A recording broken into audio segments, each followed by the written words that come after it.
Hello, everyone. Welcome back to the Heal Foundation podcast. I am Lakshmi and अर्ज किया है.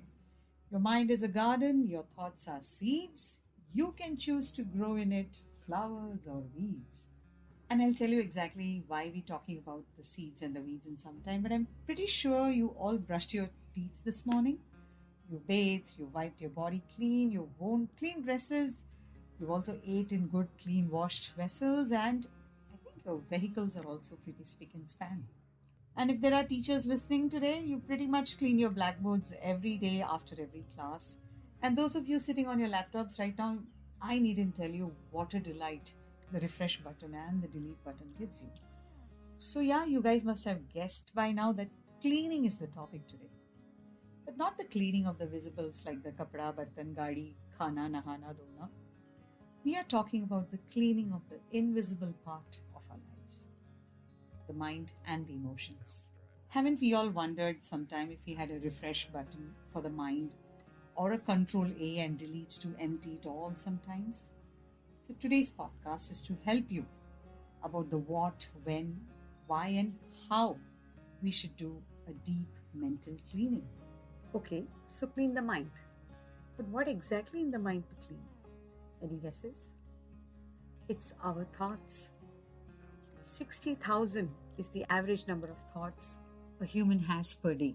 And all sorts of thoughts, good and bad, helpful, not helpful, stressful ones, joyful ones, revengeful, hateful, so many thoughts. And even now, while you're listening to this podcast, you may be having second thoughts of just leaving it and going doing something better.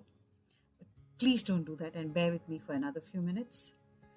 Research tells us that happier people don't necessarily have more and many happy thoughts. They just have fewer negative or unhappy thoughts. And that state of mind comes from the regular cleaning, mopping, and dusting the mind and the mess inside it. Now we know what to clean in the mind. So let's answer the why. Why? Because anything that's left uncleaned for a long time will eventually rot and stink. And while we can sense the stink in the visible things around us, the stink of a cluttered mind generally comes out as wrong words, wrong decisions, wrong emotions, stress and strain in relationships.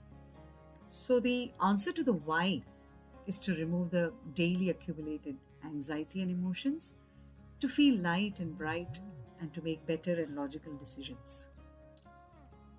So the what is done, the why is done, and now we come to the how. How do we clean the mind? But before we go to the how, let's see what does this clutter look like in each one's mind. Is it because of the busy schedule? Is it a lot of negative self-talk? Is it a baggage of the past? Or is it a lot of gaslighting that people around you do to you? What exactly is that clutter in your mind? Are you able to identify it for yourself?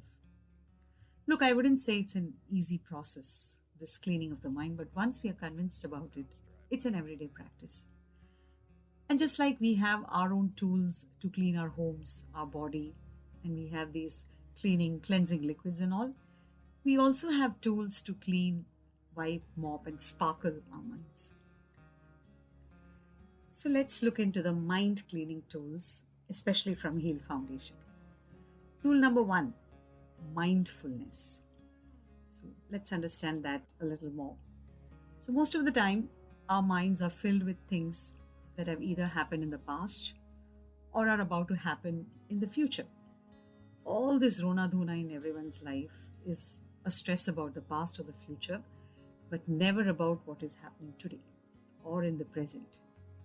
So tool number 1, bring your mind to the present, to the today, to the now.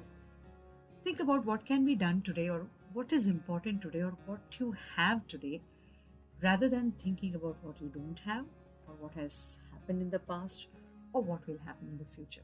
This mindfulness, this bringing your mind, your focus, attention to the now, to the present is an amazing cleansing tool. And you have the power to brush away all the unnecessary thoughts of the past, just like you brush away all that dust from the floor or from the windows. Tool number 2 is your breath, your own breath. It's free It's abundant and it's absolutely in your control. So, whenever you feel cluttered and choked in your mind, bring this tool to action. For just 30 seconds or so, close your eyes, focus only and only on your breath, focus on the way it goes in and out of your nostrils. Bring your mind, bring your focus and attention to that space around your nose and just stay with your breath for 30 seconds or so. Try it frequently in a day or whenever you feel triggered or out of control. Instead of reacting or saying the usual that you say or doing the usual that you do, just try this tool, your breath. Tool number 3 is boundaries. There may be people around you, maybe your own near and dear ones, who add a lot to your mental clutter. It could be their constant criticism, it could be gossiping or harshness or even bullying. But you make sure you voice it out to them and stay away from these people rather than getting absorbed or affected by these harshness. Now, this doesn't mean that you have to cut these people out of your life. It means that you keep good mental boundaries, clear mental boundaries with them. This definitely takes practice and sometimes can instill guilt in you, but just don't worry about it. You are the master of your mind, and good mind keeping may sometimes require to be harsh and honest with people around you. But this again is a wonderful tool to bring you a lot of peace and declutter your mind. Tool number 4 is time. You and I and the rest of the world have 24 hours at hand, equally distributed by nature and for free. So if when I suggest you take out 45 minutes for yourself from that 24 hours that you have, you can't say that you don't have time like others, right?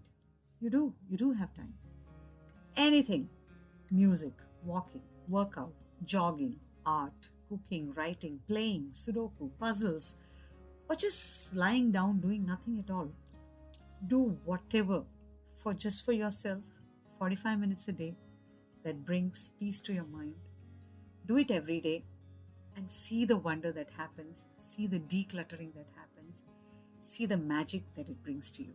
One last tool from my side is emptying your mind regularly, whether you do it onto paper, writing it regularly in detail onto paper or journaling it, or you finding a friend or relative or maybe someone like us from Heal to talk about your thoughts and feelings and getting a fresh perspective on it. You should take time to regularly empty your mind bins. So, what do you think your go-to tool for your deep mind cleaning is? Try these out and let us know what worked and what didn't work. We at Heal are really happy to help you anytime. So happy cleaning then. Take care and bye-bye.